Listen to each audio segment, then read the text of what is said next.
La criança conscient per mi és un nou paradigma de criança. Venim d'un paradigma de criança tradicional on la relació pares i fills era sempre jeràrquica i molt autoritària.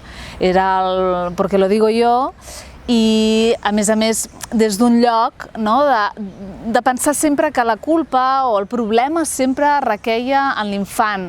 Mai hi havia una responsabilitat o una autocrítica o una presa de consciència de que en una relació sempre intervenen el 50% les dues persones. Com que estem una mica desconnectats, a vegades sí que menys tenim aquestes necessitats i no hi connectem. Llavors sempre recomano als pares de parar, quan el fill està tenint un comportament que ens crida l'atenció perquè és incorrecte o perquè ens estranya, de parar, què m'està intentant dir que no em pot dir d'una altra manera, per edat, per immaduresa, i aquí intentar posar-nos al seu lloc. Sobretot el tema de la gestió emocional, no entenem per què s'enfaden com s'enfaden, tema de límits, cada dia més tema de pantalles, de conflictes entorn a les pantalles.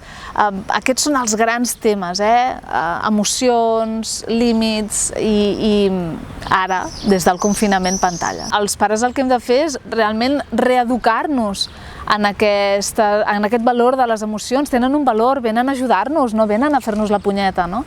I des d'aquí llavors ens serà més fàcil reconèixer les emocions dels nostres fills i quan venen, quan s'expressen, permetre que s'expressin.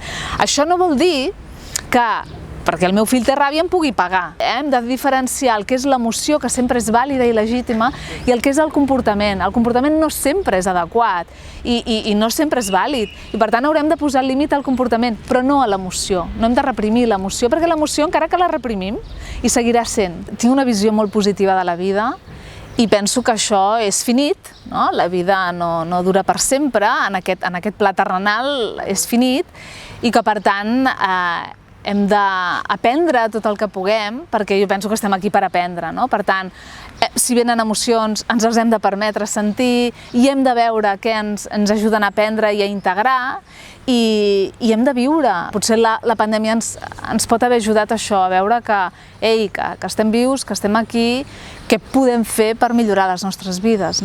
Les dones sentim molta culpa i jo penso que hi ha una part històrica que al llarg dels segles se'ns ha culpabilitzat molt de tot i que això d'alguna manera va gairebé escrit al nostre ADN, una sensació d'alguna cosa d'haver fet malament. I llavors moltes mares, a mi m'ho diuen, si al nen li passa qualsevol cosa, on m'he equivocat, què he fet malament? No, és que potser el teu fill té 3 anys, està en èpoques enrabiades i no vol dir que tu haguis fet res malament, és que és el moment vital que li toca.